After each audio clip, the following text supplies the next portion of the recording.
Bon, je vais voir une nouvelle vidéo concernant euh, de nouveau un produit chimique que j'utilise, je veux dire, assez souvent, qui est le méthanol. Bon, je l'utilise. Bon, il peut s'utiliser comme, comment on appelle ça? Euh,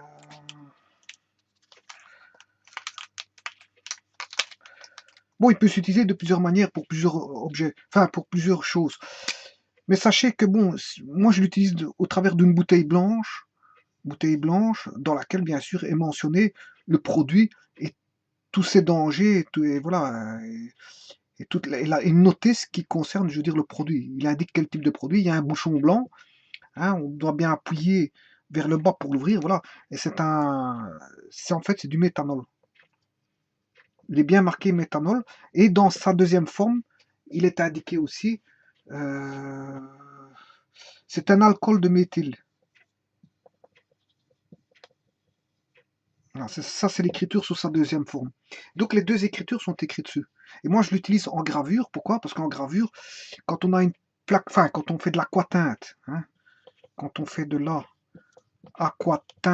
T-I-N-T-E, et pas T-E-I-N-T-E, c'est pas teinte de, comme ceci, hein, parce que ceci veut dire aussi, vient du mot teindre, hein, et, bon, on pourrait croire que ça s'écrit comme ça, aquatinte. Non, c'est une gravure. En fait, on peut faire des gravures soit sur des plaquettes, hein, je veux dire métalliques, et, et des plaquettes métalliques, soit du cuivre ou du zinc. Et à partir de là, on rajoute des produits pour faire des attaques d'oxydoréduction en fonction, je veux dire, de, comment on appelle ça, d'attaque au fur et à mesure de la plaquette, de la plaque en possession. Voilà. Ça, c'est ce qu'on appelle l'aquatinte. Donc, on attaque la plaque au fur et à mesure pour avoir, je veux dire, une gravure qui est bien sûr dessinée, je veux dire, euh, voilà, voilà, pour faire une gravure. Voilà. Donc, on utilise du méthanol. Pourquoi? Parce qu'en fait, on utilise ce qu'on appelle de la poudre d'aquatinte au départ, hein, à travers d'un rouleau. On roule le rouleau, il y a toute de la poussière qu'on appelle de la poussière de la résine de colophane qui va venir se fixer la, sur la plaque de cuivre. À un moment donné, on n'a plus besoin de toute cette poussière doit être éliminée à la fin, donc on utilise le méthanol, donc en tant que, on va dire, en tant que produit de nettoyage, Voilà. On va dissoudre, et elle servira aussi de dissolvant, et voilà. Donc on va nettoyer avec quoi? La plaque, on va la nettoyer avec du white spirit et avec du méthanol, voilà, qu'on appelle l'alcool de méthyle. Mais pas confondre le méthanol et l'éthanol, c'est différent, hein. Pas confondre l'éthanol et le méthanol. Ça, c'est pour une beuverie, alors que le méthanol, c'est pas une beuverie. Quoique, dans les alcools frelatés, on retrouve du méthanol. Mais là, c'est très dangereux pour l'être humain. Trop dangereux. D'ailleurs, il y a déjà eu des cas de figure, quand on regarde l'actualité, on a déjà eu des alcools frelatés au méthanol. À ce moment-là, bon, des gens se retrouvaient aussi aveugles, perdaient la vue, certaines personnes mouraient. Voilà, parce qu'on a triché sur le taux d'alcool, puisque c'est une question de, de taxes sur les alcools. Donc, en frelatant, bon, ouais, bon, le méthanol, pour moi, je sais pas s'il est moins cher ou pas, mais voilà, l'éthanol subit la taxation qui fait qu'il y en a qui rajoutent du méthanol, bon, pour avoir un produit, je veux dire, avec présence d'alcool, mais alcool dangereux, parce qu'il est refrelaté, et je veux dire, et voilà, c'est une question de taxe en fait. Voilà. Alors, qu'est-ce que c'est que le méthanol? Donc moi je l'utilise quand je fais des gravures de type aquatinte. J'expliquerai ce que c'est qu'une gravure aquatinte. Euh, voilà, j'expliquerai une fois qu'est-ce que c'est. Bon, donc le méthanol ou l'alcool de méthyle, qu'est-ce que c'est? D'abord, voyons voir sa formule chimique. C'est d'abord un alcool. Hein, alcool, OH, il y a du OH, il y a un radical méthyle. Alors, la chimie organique nous dit que meth constitué d'un carbone. Eth est constitué de 2 carbones. Voilà. Donc meth, c'est, on va dire, un carbone avec une fonction alcool, OH. Donc voilà, c'est le plus simple alcool qu'il puisse avoir. En chimie organique, ben, c'est le CH3OH, en fait, CH3OH, qui est l'alcool méthylique. Hein, on a un radical méthyle, et avec un, voilà, avec un alcool, donc on a un alcool méthylique. Et l'alcool méthylique, c'est le méthanol. Le méthanol. Bon, alors ici, le CH3, le radical CH3, qu'est-ce que c'est? Bon, il s'est accroché avec la fonction alcool. Comment? Tout d'abord, il faut savoir que ceci, c'est un radical. C'est un radical. C'est-à-dire qu'à la base, il venait du CH4.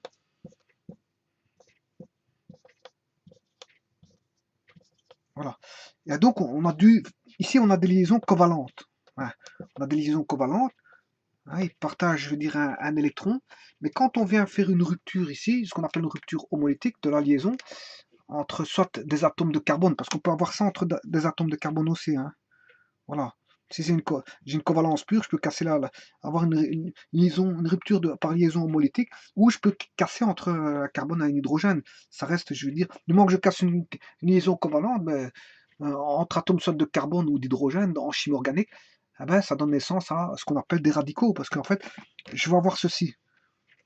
Voilà, lui il va tenir son électron, et l'autre il va reprendre son électron. Voilà, et ils seront séparés. Cette fois-ci, ils sont séparés.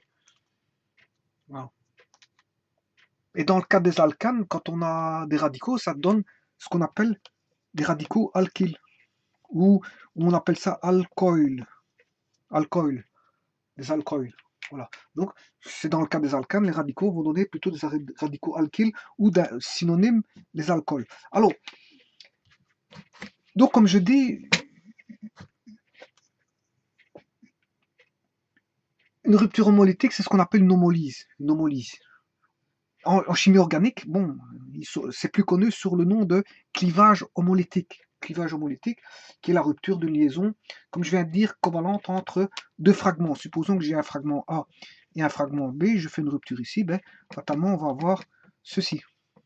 Voilà, là j'ai une rupture homolytique. Ça veut dire que chacun des deux fragments, ou chacun des deux fragments va retenir un électron. Il va reprendre un électron. Nous aurons un, on va dire, voilà. En fait, chacun va retenir l'un des deux électrons du doublet d'électrons liants pour former ce qu'on appelle des radicaux. Donc on aura bien une présence de radicaux. Voilà. Alors, comment on l'obtient? Ben, on l'a déjà vu, on l'obtient soit par photolyse au travers d'une réaction lumineuse, enfin c'est pas à travers de la lumière, hein, au travers de la lumière. On a par photolyse, on peut avoir une rupture homolytique, mais on peut aussi avoir ça par de la chaleur, c'est-à-dire par de la chaleur, c'est-à-dire de la thermolyse. Soit une rupture homolytique s'obtient par thermolyse au travers de la chaleur ou par photolyse, par la lumière. Mais on peut, grâce au peroxyde, on peut obtenir des ruptures homolytiques. Voilà, ça c'est pour la petite histoire des liaisons homolytiques et des ruptures en chimie organique, comment elles se font, elles se coupent, comment les liaisons covalentes se coupent pour prendre chacun son électron, un électron, voilà, et former, être un radical. Et quand ils sont devenus radicaux, ben à ce moment-là, ils sont plus ou moins instables et la stabilité dépend de leur nature. Ils sont très réactionnels. Ils possèdent en effet, donc comme je l'ai dit, un électron libre qui s'apparie volontiers. Donc fatalement, ici, si j'ai le CH3, comme ça, provenant d'une rupture homolytique avec du CH4, si voilà, j'avais ça au départ, voilà, j'ai une rupture par exemple homolytique ici, ben, j'ai ceci, ben, j'ai un électron ici, quand il va rencontrer le O avec un électron comme ceci, ben, fatalement, il va facilement faire une réaction une réaction pour former du CH3OH. Et le CH3OH, ben, qu'est-ce que c'est? Ben, c'est la fonction alcool qui est ce qu'on appelle le plus simple des alcools, qui est le méthanol.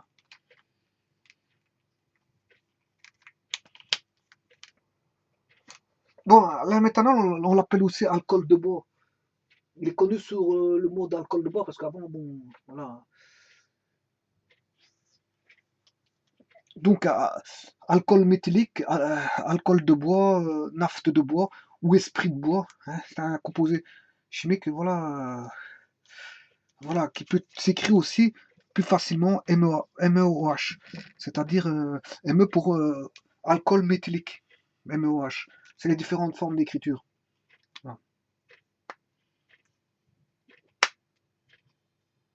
Bon, il faut savoir que c'est un alcool léger et je veux dire, bon, il va être utilisé en cryoscopie aussi, hein. Bon, moi je l'utilise en tant que produit pour nettoyer donc la poudre de colophane dans mon commencement. Mais on peut l'utiliser en tant que solvant.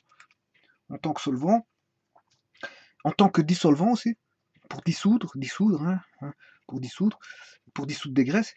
On peut l'utiliser, dire, comme produit cryoscopique, c'est-à-dire en tant qu'antigel, c'est-à-dire en diminuant la température, pour diminuer la température de congélation d'un corps, et comme ça, bon, il peut tenir en hiver à -20, moins 20, bon, je sais pas si le méthanol va à -20, ça je ne sais pas, mais en tout cas, on a vu l'éthylène glycol qui lui, le propylène glycol qui faisait lui descendre, j'avais pris un produit qui lui était composé de propylène glycol qui descendait à -25. Voilà.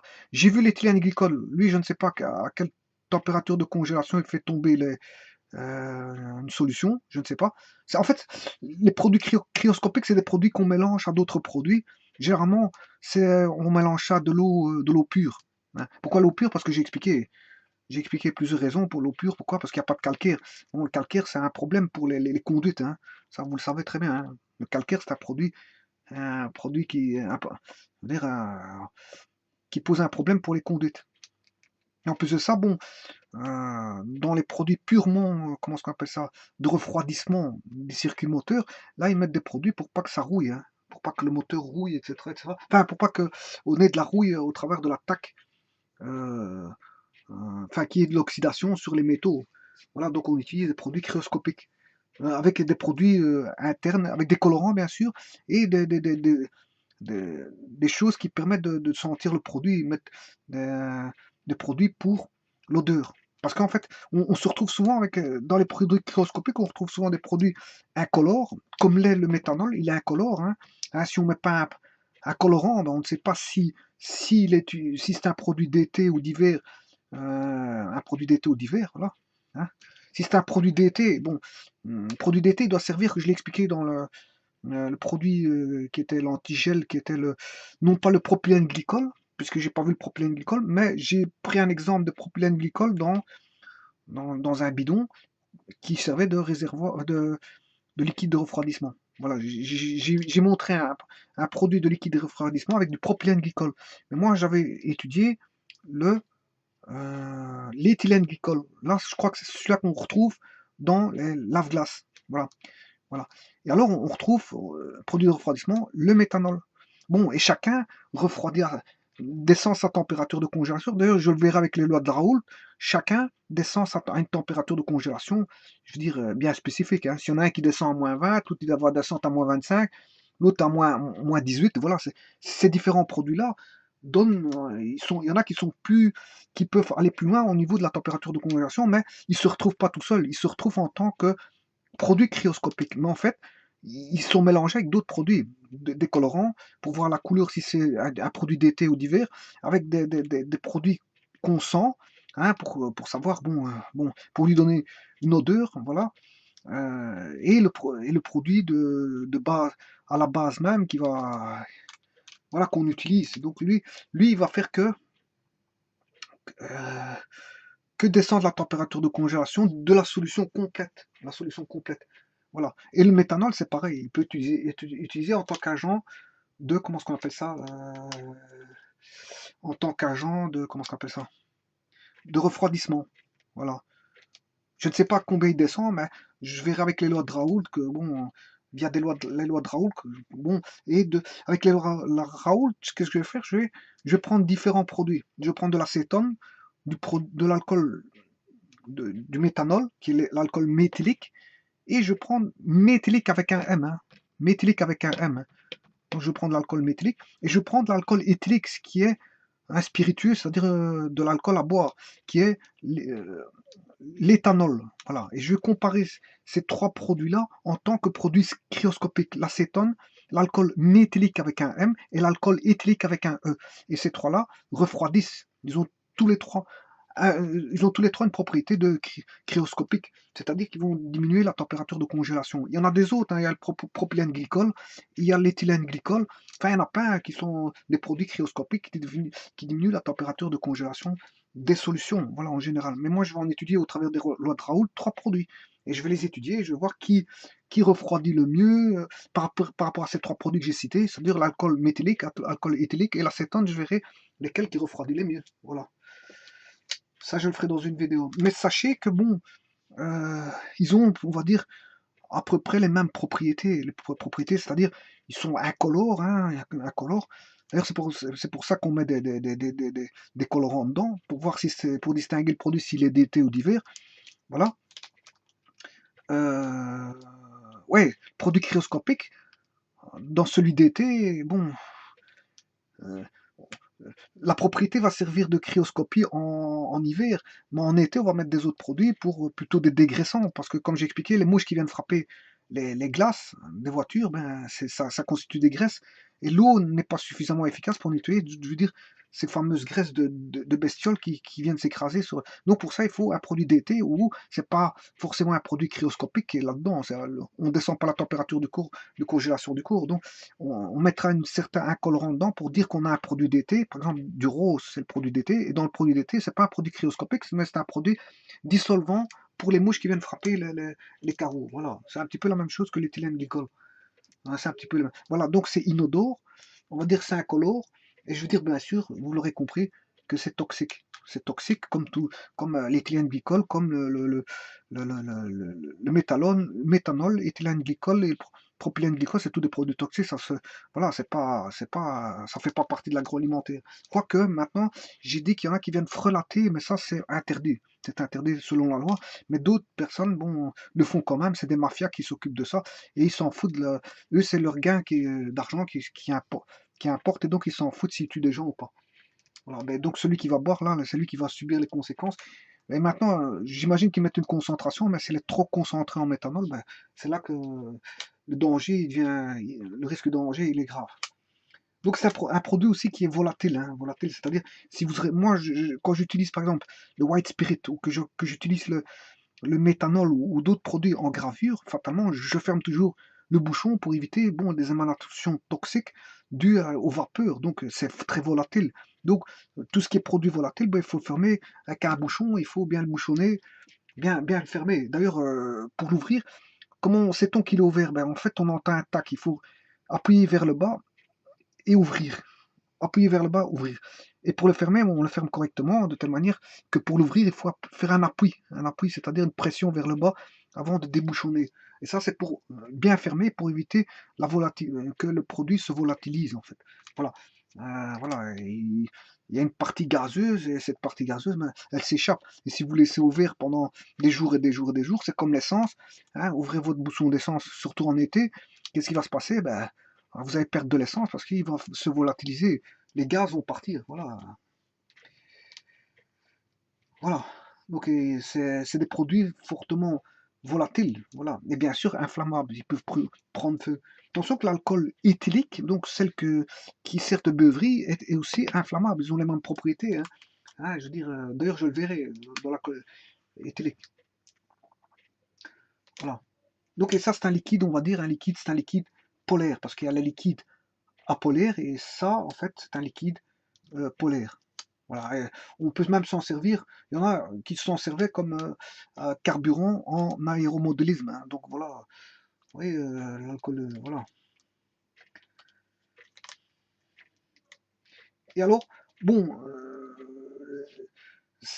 Et en fait, celui-ci, il est dissociable par distillation. On sait le dissocier assez facilement, bon, comme beaucoup de choses en chimie, par une tour de distillation. Enfin, quand c'est industriel, c'est des tours de distillation. On sait par des températures euh, de, de, de, de, de- de distillation, des tours de distillation à certaines températures. Hein, on chauffe et puis on prend, on refroidit et on récupère. Voilà, parce que s'il est mélangé avec différents produits, mais chacun à l'intérieur de ce mélange ont une température d'ébullition. Donc si je chauffe à une certaine température d'ébullition, il n'y en a qu'un seul qui va arriver à température d'ébullition. Donc il va arriver sur le gaz. Si je récupère le gaz, mais si je le refroidis, j'ai récupéré euh, le liquide correspondant au gaz. Bon, si j'ai 5 produits par exemple, 5 produits, M1, M2, enfin 3 produits, je mets 3 produits. Voilà, 3 produits. Bon, supposons que je fasse chauffer fortement, supposons que j'atteigne la température d'ébullition de M2. Mais M2 va se mettre à se rendre, à être gazeux, et de gazeux, je vais récupérer ces gaz pour les refroidir, pour les récupérer sous forme liquide, et donc sous forme liquide, j'aurai M2. Voilà. Et si j'augmente la température M1, à ce moment-là, c'est M1 qui va se mettre à, à- à atteindre sa température d'ébullition, donc il va devenir gazeux, et là, je vais récupérer les gaz que je vais refroidir pour récupérer M1. Et c'est comme ça qu'on dissocie les produits M1, M2, M3. Et s'il y a 10 produits, ben c'est comme ça que... Et les tours de fractionnement, c'est ça en fait. Les tours de fractionnement chimiques, hein, c'est des tours où à chaque étage, on a une température d'ébullition déterminée, on récupère un produit bien spécifique. Bien spécifique, voilà.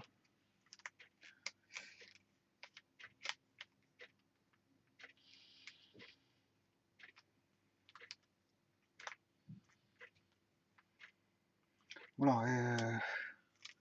Bon, par exemple, si je devais dissocier entre le méthanol et l'éthanol, ben, je chaufferais par exemple à une température, celui-ci, une température de distillation de 65 degrés, alors que l'autre, bon, euh,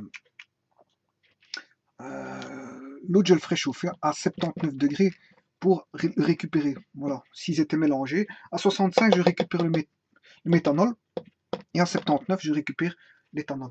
Voilà, donc et je vais dire un petit peu la même chose pour le... Je vais faire une vidéo à part pour le comment l'éthanol, là, parce que bon, c'est vraiment la même chose, sauf que le produit est différent. Il y en a un qui est comestible, l'autre n'est pas comestible. Voilà, voilà, ça c'est fini pour cette vidéo. Je vous remercie.